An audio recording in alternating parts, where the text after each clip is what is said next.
It's the hardest part of the ring. Hey, the hardest part of the ring. Switch. Da da da da da da da da da da da da da da. Bro, hey, what do you say? What do you know? Tip the veal and try the waitress. This is episode 199, a harder part of the blah blah blah. Not starting over. Episode 199, hardest part of the ring, Daddy. Brothers and sisters, misses and misters, we got weasels with the measles, we got chumps with the mumps, we even got a fella with rubella and varicella, and he turned yellow, and let me tell you, it ain't pretty if you know what I mean, and I think that shit don't, Daddy. A one-trick pony, being a dead horse. It is night one of WrestleMania. How about that? April 1st, April Fool's Day, and the joke is on me because I'm doing another one of these episodes. So this is the two-part WrestleMania scenario that we've grown accustomed to. This is actually the fourth time they've done it. The first time was in 2020 during the pandemic. And here we are. Um, Good God, there's a lot of gaga on this stuff. So I fell asleep during this main event, your first of your two main events, and I didn't watch it until a few hours ago. So basically, about 12 hours after it happened is when I eventually watched it. And I thankfully stayed off of social media and the popular social media applications on various platforms and did not spoil myself, even though I had a good indication through deductive reasoning and context clues as to which team would be the victor in that particular sporting contest. Be that as it may, that notwithstanding, nevertheless, on the other hand, it is what it is. I am what I am, and what I am at the end of the day. Like or not, win, lose or draw, cross your eyes and dot your T's, just being the best Bob I can be, if you know what I mean, and I think that you don't. We don't stop rocking, Daddy. It is WrestleMania Night 1. You can watch it on the Peacock. It's NBC has an application for watching The Office, Mariska Hargitay, and WWE pay-per-views, and it is called Peacock. Okay? Let me go through my notebook. I cooked myself some. I baked myself some breaded chicken. This is the first premiere live event I've watched from the WWE in my new apartment, and I have a stove that works. So I baked up some chicken. So that was nice to have a nicer meal. And I also ate an entire ice cream cake. Hey, I didn't see that shit coming either, but nevertheless, here we are. Okay. I went back too far in my notebook. These are old jokes. WrestleMania. I took very little notes because I thought I would. I didn't know I'd fall asleep at the end.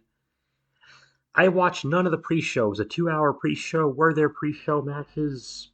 Who knows? I'm not gonna look it up. I turned this. I was on the phone with a relative, and at 5 p.m., which is when it starts on the West Coast, and keep in mind this WrestleMania took place in Los Angeles. I live in San Diego. Which Michael Cole, the biggest lie Michael Cole has ever told on commentary was last night when he said LA and San Diego were 2 hours apart. A 2 hour drive, rather. That is not true. I don't care if it's 3 a.m. on a Wednesday, you're going to find traffic and it's going to take you 3 hours if you're lucky. First things first, at 5 on a dot, a hot lady showed up and she sang America the Beautiful. And if you didn't have any other signs that Vince McMahon has his hands deeper in his stuff than everyone is pretending to, America the Beautiful is still the goddamn WrestleMania song, okay? Vince is still around. It's America the Beautiful. And then Kevin Hart is in the waste time 10-minute WrestleMania movie for some reason, and he's short. And he shows a bunch of clips, and the first one he shows, I'm not kidding, Hulk Hogan slamming Andre the Giant. Oh, that brings me such joy. It's always Hogan slamming Andre. I love it, and it should be, but nevertheless. And of course, The Miz is the host of WrestleMania, which means nothing except he's going to do at least 2 segments per night. In this case, he opens, and Snoop Dogg, who was not advertised. Yeah, he's not a famous guy. Well, I mean, it's not like people in LA are going to lose their minds at the idea of seeing Snoop. They probably see him by accident, half the time. Um, Snoop and the Miz say some stuff to each other. Miz does all the talkings, and Sniz, jeez, good old Sniz. Snoop tells him what's up. He's a hype man for this whole deal. Very nice. And nothing happens there. And then we have our first match. Austin Theory for the United States Championship. He defends that title against John Cena, who is a popular athlete and actor and wrestler. And in between Austin and Cena's entrances, we see another video reminding us John Cena is a great Make-A-Wish guy. He has the world record for all the Make-A-Wishes, and that's very nice. But it was a little peculiar that it was in between the entrances for two wrestling matches, and then it made sense because you see on the stage a good to about a dozen or so Make-A-Wish kids standing there, and everyone's clapping, which is great. I love to see that. And it seemed like the kids were a little bit surprised because John Cena enters, and the special WrestleMania entrance for John Cena isn't. I wanted him to come out to the Peacemaker music and in the outfit with the cast and dance and do the dance, but it doesn't seem like that's going to happen. So he does this one, and he's high fiving. Makes sure to high five each individual kid and tell them what's up. It's WrestleMania time, and very cool, very classy as John Cena always is. Oh, and you're gonna love this, '80s toy people. John Cena's new T-shirt that mimics an old '80s parody just enough to maybe not get sued. He always has one of those. This time it's a GI Joe themed John Cena T-shirt and hat. I haven't looked, but I'm willing to bet you can already get them at WWEshop.com. Maybe I'll get one. I don't know. But how about that? G.I. Joe getting some love on WrestleMania, even though WWE toys are made by Mattel, and G.I. Joe is, of course, a well-known is the Hasbro property, in my opinion. But G.I. John makes his way to the ring, and he wrestles Austin Theory in a wonderfully fun, simple style for an opening match. Told a nice story. Cena would get caught in two headlocks up top, but shove Austin off, Theory off, let Theory take the bump off the tackle, which I really liked. You don't see a lot of that anymore. Um, Cena, it was everything it needed to be, and Theory was getting a ton of heat. He was just kicking. Eventually, he was taking over, kicking Cena around. Cena does the five. He makes a comeback, does the five knuckle shuffle. He says you can't see him, but you can because he's on television and the cameras are operative. And in between, the five knuckle shuffle, he even pauses to say thanks because people lost their minds. Remember how they used to boo? They lost their minds when he did it. The force of the fish drop forces Austin Theory up for the attitude adjustment. Theory's feet catches the ref, and I love this ref bump because even though they're big muscular guys, if some feet get shoved into your head, they're not going to kill you for 10 minutes. They might even knock you down or give you they might shake you up a bit if you don't see it coming. But it bought just enough time. Um, Actually, no, I take that back. The referee was down for way too long because Cena had to hit the finish. Um, 1, 2, 3, but there's no ref. What the hell? Or did he hit it? Did he hit the AA or no? He had the submission on. I'm sorry, guys. This is what happens. He had the submission on, and Theory was tapping to the submission. This is Cena's out. Maybe Theory kicked out of the AA, but I'm assuming Cena did it because why wouldn't he do it? But anyway, Theory's tapping with no ref. Cena goes to get that ref.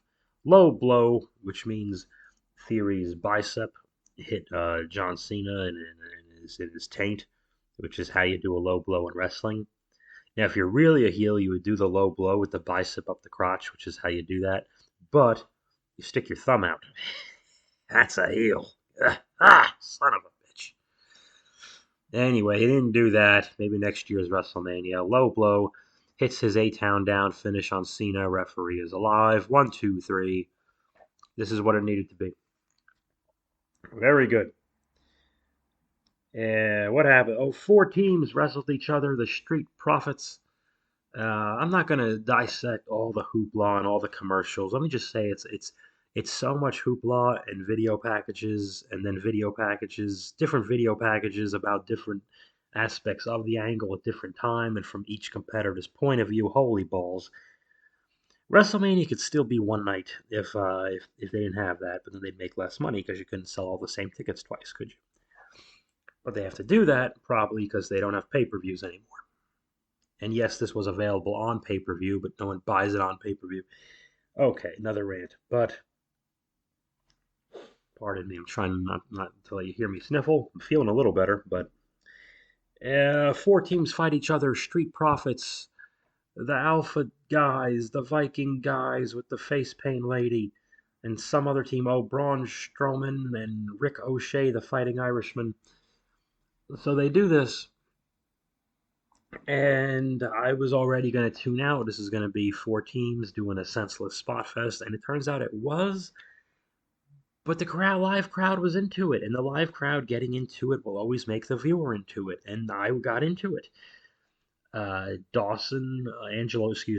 Dawkins, taking out Braun Strowman after the train thing was unexpected because who would have thought they would have let him do it? And the Street Profits win this thing. Something else crazy. Oh yeah. Also with Strowman, they let Chad Gable do the rolling German on Strowman. Now, in wrestling logic, if Braun Strowman was a wiser wrestler, he would never let, even just because you can do it doesn't mean you do it. He would never. He would protect himself and not let that happen to him. But whatever. He got he got Roland German and tackled by another guy on it during his train thingy. Oh well. Well, I guess the Strowman thing went right off the tracks, and they engineered a finish where two train things. Get it? Oh my goodness! I need a kick in the caboose. Uh, Somebody went for a friggity froggy splash, probably Ricochet on Dawkins. I want to say maybe that's when he did a shooting star. Oh, Ricochet does a springboard shooting star to the outside, lands on his feet, braces himself on a table like he's about to stop someone from knocking over their beer. Unbelievable. Anyway, I think it was Ricochet, but who the hell knows? Um, Someone tried to splash Dawkins, probably Ricochet, and got caught with the knees, and Dawkins held him there, and Montez did his friggity froggy splash off the top rope onto probably Ricochet for the 1, 2, 3. The Street Profits win, I think deservedly so, and it was fun, and it definitely surpassed what I thought it was going to be. So kudos to all 94 guys involved. Then Logan Paul is going to wrestle Seth Rollins. Logan Paul comes up on a zip line and he's talking shit on the zip line. I was a little off put that, oh, we're doing the suspend guys in the air entrances and everything. I know Owen Hart, that incident 99, so that was 24 years ago. I don't care how much time passes. For both safety and sensitivity, it's not really, yeah, I don't like it. I just don't like it. But it got done and he wasn't ziplined for very long. I don't know how much that matters. But, and I guess he has his own energy drink called Prime Energy, very good. And somebody in a Prime Energy drink costume comes out, and you could tell the unhooking of Logan Paul by a few zipline pros, I hope, was done, of course, during the entrance of this stupid guy in a Prime Energy drink costume, because that because they're not going to show that. It's just something they don't do. There were a few times this night where they accidentally they don't like to shoot the cameraman. They stab them. No. They don't like to shoot them on film, but it happens a lot. I mean, WrestleMania isn't something they do every week. Raw and SmackDown is something they do every week. You're almost never going to see it. Especially with WrestleMania, they're not they're not in stadiums every week. They're in stadiums 2 or 3 times a year: Mania, SummerSlam, Rumble.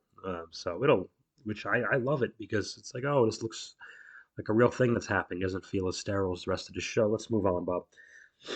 Yeah, and then a professional conductor, not of a train, but of like an orchestra, conducts the Seth Rollins thing, but the people are off, and there's kind of a weird version of it piped in anyway. I got lost. Seth Rollins is wearing pink with a red feathery robe. I'm not judging. I'm just telling you what happened. And I wrote no other notes, so let me try to remember this. I They had I don't think it was as good as Paul Logan and Roman Reigns. First of all, the excitement wasn't there. I think it's because it was being done to the bloodline. It's a foregone conclusion Seth is going to win, but how and what are they going to pull out? They had a very good match. Paul Logan's a great athlete. Paul Logan, you got to worry with the celebrities. They're not going to want to sell, but Logan's had a few of these and he sells just fine. Yikes. What else happened? They did a bunch of athletic stuff to each other. I mean, the people were into it because they care about Logan Paul. They were teasing a punch, but they did Seth being the more experienced wrestler did the hand he did a hand stomp on the steps so that later when Logan Paul goes for the punch because Seth's already been knocked out twice, we can have Seth be out, but Paul's not going to cover him because his busted hand is what he used to punch out Seth Rollins and buy the time. And I think at that point, probably shortly after, I guess the guy in a prime costume was some dude named KSI, who I don't know who he is or what he does, but I guess he's a friend and of Logan Paul and some kind of celebrity as well. But the live audience knew him. Everyone who's not 100 like me knew who he was, so I was fine with that. And they're trying to do the selfie thing where they're gonna splash Seth Rollins through the table, but Seth Rollins pulls the prime guy onto the table, and Logan Paul jumps and hits his friend through the table, which creates the distractions for Seth to hit probably a pedigree, and I think some other moves, and eventually the stomp on Logan Paul 1, 2, 3, and you see Logan Paul there looking disjointed. He's not leaving the ring, but he's not experienced enough to know. I think it's time to get the hell out of the ring or leaving ringside. More on that later, by the way. So Seth celebrates, and they're pretty much hinting Seth, feel yeah, he has his eye on the big one, whoever wins, Cody and Roman. And Becky Lynch of all people, is she in the very next match? I don't even know. We'll get there. We'll get there. Not quite. Where's she? Yeah, she is the next match. Oh, they're back to back. Seth and Becky are back to back again. We knew it was going to be the same night, but whatever. I guess Becky Lynch was on some social media saying Seth Rollins should be in the main event. Like, okay, thanks. That wasn't biased. My husband should be in the main event. Well, congratulations. All right, it's not all about you, except when it's all about you, and it is in this next match. What happens? A bunch of legends, Lita, Trish Stratus, and they team up with Becky Lynch to wrestle all three of Damage Control, made of by Bailey and Team Kai and Sky. This match was what we thought it was going to be. Fun nostalgia thing. Becky took the heat right away. Sold, sold, sold. Tagged in Lita, tagged in Trish. Trish and Lita still both look great. Lita's offense, sorry, but it's less impact and more Gumby like as years go on. And she did the poetry of motion where she jumped off Becky or Trish's back, I forget, into one of Kai and Sky, and yeah, they got all excited to see what was going to happen, and then it kind of everyone kind of farted out of their buttholes as one would, which meant place must have stank, but thank God it was an outdoor stadium. So yeah, it wasn't. I mean, this could have honestly for me, this could have happened on Raw, and I still wouldn't have really gotten too jazzed about it. It would have been more of, oh, that's interesting, and that would have been that. Um, it's really getting strange now with the part timers. I think they need to be a little more selective. I think what Cena did help steer. It's not just about who wins. That's the thing. Internet fans get stuck on this. You got to come in and do the favors to help the guy or gal. Yes, but how? How do you win? Cena, yes, he had the win, and Cena has his out where he taps out the kid, but he took his eye off the prize. He took the low blow, and he took one of the guy's finishers, and he got pinned by him. So Theory does beat Cena here. Okay, he won like a heel, but he won. He is a heel. He should win like a heel.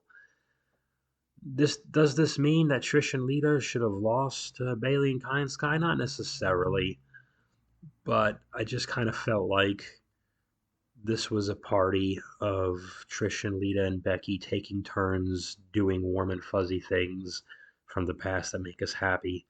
And Damage Control were just kind of they were kind of just bodies. You could have had any three women on there. You could have Lacey Evans and is Xia Li a heel or a face? I don't know. Let's just Lacey and Zaya and Shotzi or Tegan Knox or whoever the hell. You could have had any three of them do it. Like it didn't really have anything. I don't see what it did for Becky and for Bailey and friends. I think Bailey needs to, and I like Dakota and Io. I'm a big fan of theirs, but because they haven't been used so effectively, I think Bailey needs to lay them out, or they lay her out. I think that group needs to break up. My personal opinion. I think Bailey needs to lay them out and rebuild Io and Dakota gradually it's time. But because Bailey's already ready, but that's my opinion. They did baby faces win this, obviously. I think Becky just pinned Bailey. I think that was that. I'm pretty. If it was a tap out, I would have remembered it. I think she beat her with her rock bottom thingy. They did a spot where one time off the ring apron, which is the hardest part of the ring. Bailey is or it's Dakota. Dakota's sitting on the top turnbuckle facing outward, and Trish, no, excuse me, Lita and Becky, they kind of help Trish do the handstand Hurricane Rana from way back in the day. But it got kind of stuck and just kicks Dakota in the face, and Dakota, after getting kicked in the head, had to readjust and grab one of Trish's ankles and take the Rana to do the front flip onto Io and Bailey. And of course, they're not going to show that in a replay. Why would they? That makes perfect sense. But sometimes it's just done. Trish does the bull. Trish is still Trish was always more athletic and still looks like $1 million freaking dollars. But yeah, it's not for me. It's just too much. It went from making me warm and fuzzy and nostalgic. Now you're just making me feel old because it's silly. Once the 20-year mark hits, like guys, let's come on now. Snoop Dogg is around. Wait a minute, let me back up. So it's Dominic and Rey Mysterio. Oh, the heat and the emotion for this. An actual payoff for like a 9-month angle. It feels very classic. I love this. Dominic has this big entrance where he's taken from out of a paddy wagon by the LAPD because he's doing his I was incarcerated deal. What fun. So and this would be both Dominic and Rey had entrances with a similar faux pas that made me chuckle. But Dominic does the whole jail thing, a super badass ex-con entrance, and his mother and sister at ringside naturally. Rey Mysterio is in a lowrider driven by Snoop Dogg.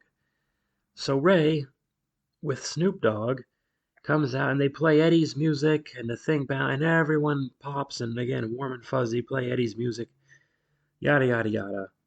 And then Rey gets out. They play the 619 song. Rey walks to the ring. Two entrances in a row for both guys, where a vehicle drives them 20 feet into the arena, and they got to get out and walk the length of a football field. Made me laugh both times. It's preposterous. Um, Couple of things about this. I'll nitpick up top. I'm gonna nitpick some stuff, and the two guys with the heat and emotion it made us forget. But this is the most like serious and emotional like angle of all of WrestleMania in the last year in WWE, right? Okay. Ray is smiling and having a good time and giggling while Snoop Dogg is making the car bounce up and down and they're playing Eddie's music. And I'll let that go until we start the match. I notice something is odd about this match. Why is everything pink? The ring apron, hardest part of the ring, the LED lights on the side of the ring are all pink, and the barricade is pink. It's a giant advertisement for Cinnamon Toast Crunch. I'm not kidding. It's a pink Cinnamon Toast Crunch ad that is splattered all over the ring. This couldn't happen during the 6 women beforehand. This couldn't happen during the 8 guys in the tag teams doing a spot. No, the most serious angle of the night, has to have the cereal ad that's pink during a thing, and uh, yeah, it was distracting. And eventually they got through it. And once they started getting out of the ring and interacting with the Mysterio family, and then all these run-ins take place and yada, it was kind of I forgot about it, which is good. But up top, I was a little gritting my teeth because I thought this match does not need to be them trading head scissors. And what do they do up top? Trade the head scissors and stuff. But thankfully, the facials, like after each like simple spot, they would Ray would sell it like, "Hey, I'm teaching you a lesson, kid," and Dominic would be shocked and everything. I mean, they're selling it well, so I guess it was fine. A lot of things going on here. Judgment Day, of course, makes an appearance. Um, at one point, Judgment Day makes an appearance, but the good lucha guys run them off, and people yelled "went bananas" for that. And I guess on SmackDown the night before, they had Latino World Order shirts. Again, it's 25 years ago. Can we stop? But no. It was 25 years ago and it lasted like 3 weeks. That's the other thing, too. People remember it, yes, but for the wrong reason. I think the mother, Aaliyah, yeah, Angie, the mother, slaps Dominic at one point, which calls back what they did 8 days before on SmackDown. Very good. Everyone is happy. So, a lot of attempted cheating going on. Dominic does a thing where he starts taking off the turnbuckle pad.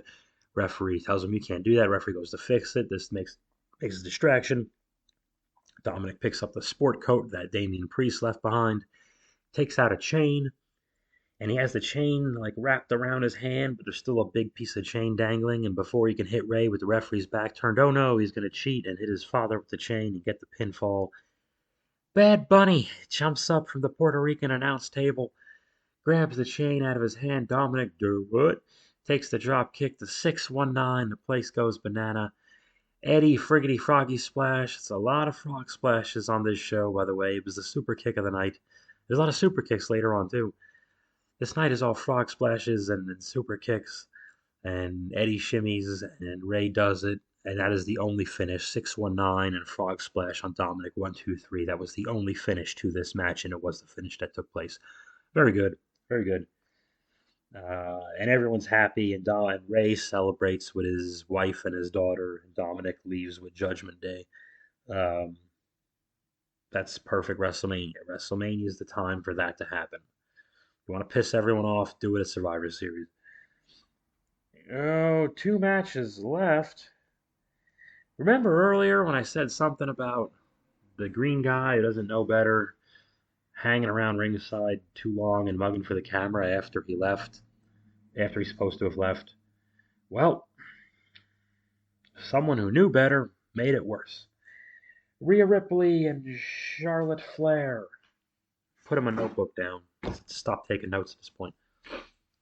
Rhea Ripley and Charlotte Flair have this odd match where there's no babyface.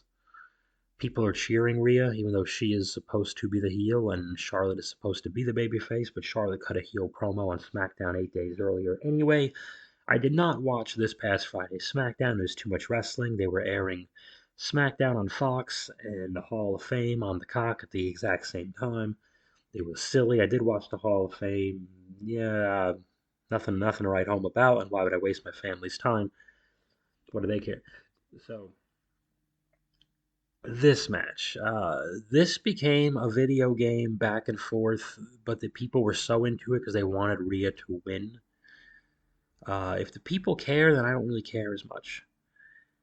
Um, I always care about the psychology, but if the situation transcends the psychology, I think you can just sit back and enjoy the ride sometimes.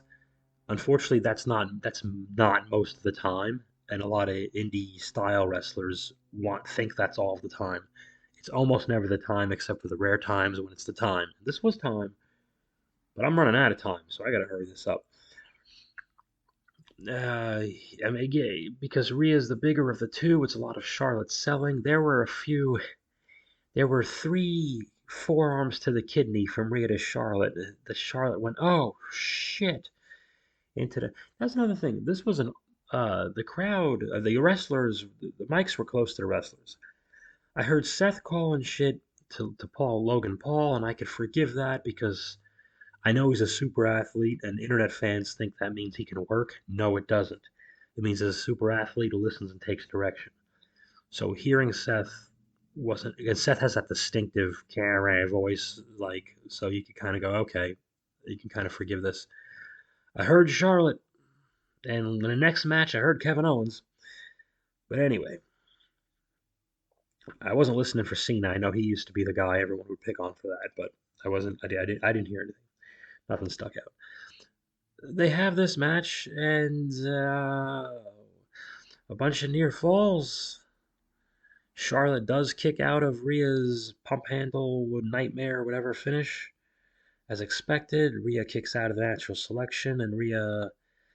I don't remember if she was in the figure eight leg lock. I'm sure she was at some point and either broke out or got to the ropes or something. Rhea does use her reverse cloverleaf thing, and Charlotte, of course, is not tapping. Um, Charlotte, and I'm not suggesting she looks more and more like Cher every week. It's getting a little odd. No, I was looking because I assumed Rhea was winning, and I'm looking for the boo boo face. Usually, the boo boo face is when a wrestler is about to lose and they don't want to. They're about to lose the championship or a big match and they don't want to. This, I didn't think Charlotte would have boo boo face for coming out to lose the big one to Rhea Ripley. Maybe, maybe not. I don't know. I did think Charlotte would have boo boo face the second they said Charlotte and Rhea is next, meaning they're not the main event.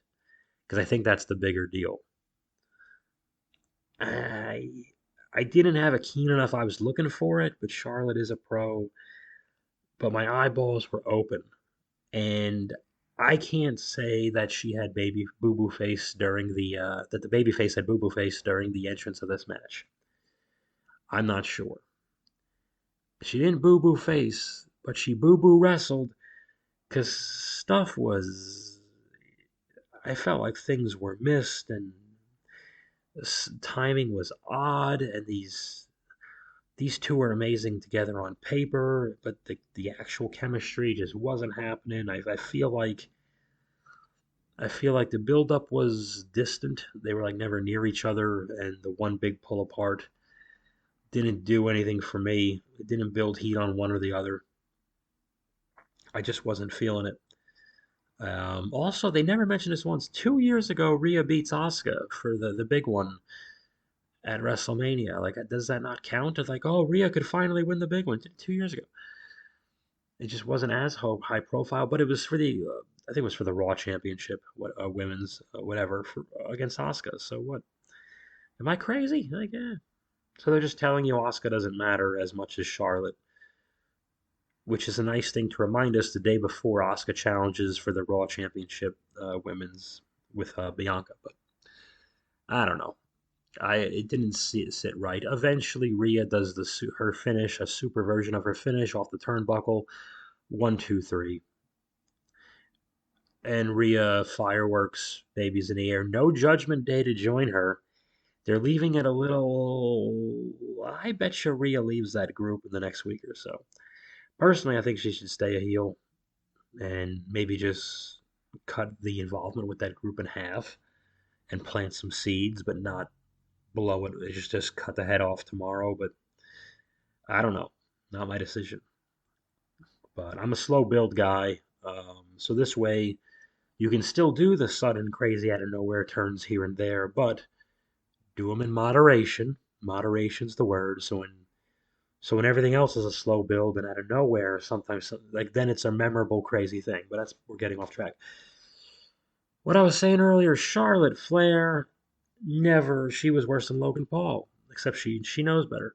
Charlotte Flair takes the super finish off the turnbuckle, rows out to the ring apron, which is the hardest part of the ring, and she's doing that kind of laughing, smiling, oh, Chuck, you got me, kind of as if she just got rolled up in a small package. She got hit with the super finish off the top turnbuckle. It's the super version of the finish. Why is she not lying there with her eyes closed? Why is she should damn near be dead selling the thing. or dead cell for the pin. It was 30 seconds later, and her eyes are open. She's smiling. Ah, you got me. That's not putting somebody over. That's agreeing to lose the match. That's keeping your shoulders down while the referee does. It was Jessica Carr. So while the referee's doing her job, yeah, you kept your shoulders down. That's not putting someone over. Putting someone over is selling their stuff and they beat you in the middle, one, two, three, and you take some time to continue selling it and you walk out into the sunset and give them their spotlight. Charlotte got made her way into almost every victory shot of Rhea, of Charlotte sitting there distracting from Rhea's moment. I didn't like it. Sorry. I was getting into the match. I was buying the false finishes. Even though there was no face and no heel, I was forgiving it because the people were so into it and they were waiting for Rhea to have her moment. She had the moment 2 years ago, but this was a bigger deal because it was Charlotte. But if Charlotte doesn't give the moment, it doesn't work for me. Main event time for night one of WrestleMania, April 1st, 2023. This is the first time, not the first time a tag team has been the main event of WrestleMania. That happened once in '85 for the first one. This is the first time the tag team championships have main evented WrestleMania. How about that? And it was the Usos versus Kevin Owens and Sami Zayn. No fun flashing entrances, no extra vehicles. Um, I forget which team entered first, but whatever. The Usos are wearing all white, so hopefully no one poops their pants. Bob, was that necessary at all? No, it wasn't, and I apologize. Uh, well, actually, with the Usos, with the vehicles, I mean, someone else has to do the driving legally. I think. Okay, Bob, are you done? So they have this. Took I didn't time it. I'm sure not bell to bell. I'm sure curtain to curtain easily broke a half an hour. The actual bell time, I have no idea. But that easily broke 20, no doubt about it. And there was celebrations afterwards, yeah. This was great. It starts off with Sammy. You don't always have to have the baby faces shine right up top, and there was no need to, because the baby faces are over. There was no baby face on this night more over than Sami Zayn, and Kevin Owens is right there with him. So there's no point in shining up Sammy. We don't need to. And he's an underdog baby face anyway. It might be different with Cody. I think Cody has to get stuff on Roman early on tonight for the first part of their match, but whatever.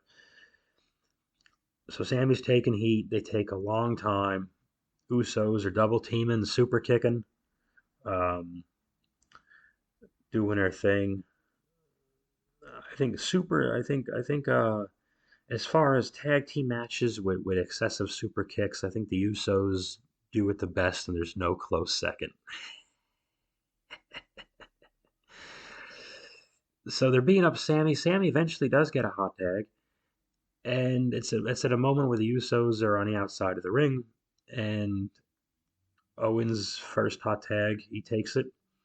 He doesn't even get in a ring. He climbs to the top, does a flip off the top onto the dudes, and now it's on. And Owens did a lot more brawling and outside the ring stuff, so Sammy could beat. Well, Sammy did more of the moves inside the ring and did more to selling and this.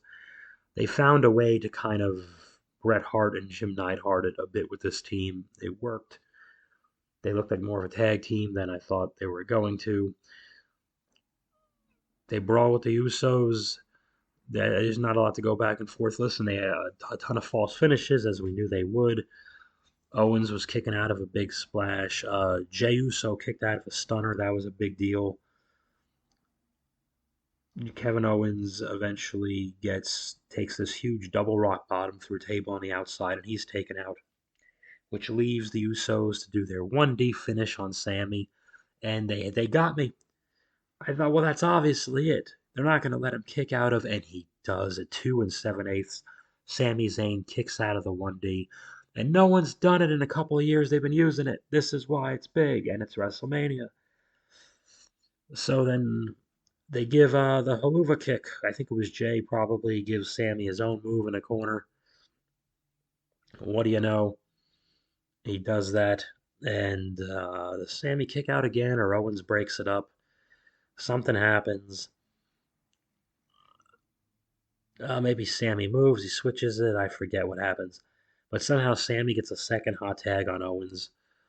Owens runs in, uh, beats up the other dudes. Sammy becomes legal again somehow. And we have this moment. Oh, you know what it was? This was it. Owens was still legal. Usos are about to do some double superplex thing off the top. And Sammy pulls one Uso out, which allows Owens to do his reverse Fisher thing off the buckle 1-2 kick out. That's probably when he gave Jay the stunner 1-2 kick out. It was long, all right. It was a long finish. Sorry, guys. Um, they finally work it to where Sammy and Jay are legal, I think, and it's one haluva kick, and Sammy is now taunting the Jay Uso the same way Jay was taunting him and holding his face and slapping him around, or just earlier on. He gives him a second haluva kick, and before that third one, Jimmy Uso runs in, but so does Kevin Owens to stunner Jimmy out of the ring. Third haluva kick, 1, 2, 3. This is the first official crack in the bloodline. The Usos are no longer the tag team champions. They were defeated by Kevin Owens and Sami Zayn in the main event of WrestleMania. And what emotion, what history for the tag team championships, and for it to mean that much, and to see what the tag team division could be and could have been all these 30 something years. If Vince didn't hate it, you got to pay for, guys. But that was that. What the hell is next door? Oh, my goddamn old neighbors are up now playing old shitty. I hate them so much. I don't care how old they are. I just say, like, why would you just think it's cool to just blast drums through another person's life, you assholes? And if I yell at them, I'm the bully because I'm younger and they're old and they don't. I'm sorry to get like this, but they don't speak English too, so I look like the asshole to the neighbors. Where's my Hang on, don't go anywhere. I gotta plug my laptop back in so I don't lose all this. Okay, so there we go. I did that. History is made. Fireworks went off. Join me. This was episode 199. I'm not going to count the episode I did like a month ago with a bad mic is 199, and I left it up for like 10 minutes before just saying no. So this is episode 199, the hardest part of the ring. How fitting that episode 200 will be day 2 of WrestleMania featuring Cody Rhodes versus Roman Reigns. Thank you for joining me. Join me once again later on YouTube for the hardest part of the ring. The hardest part of the ring. Ba-da-ba-da.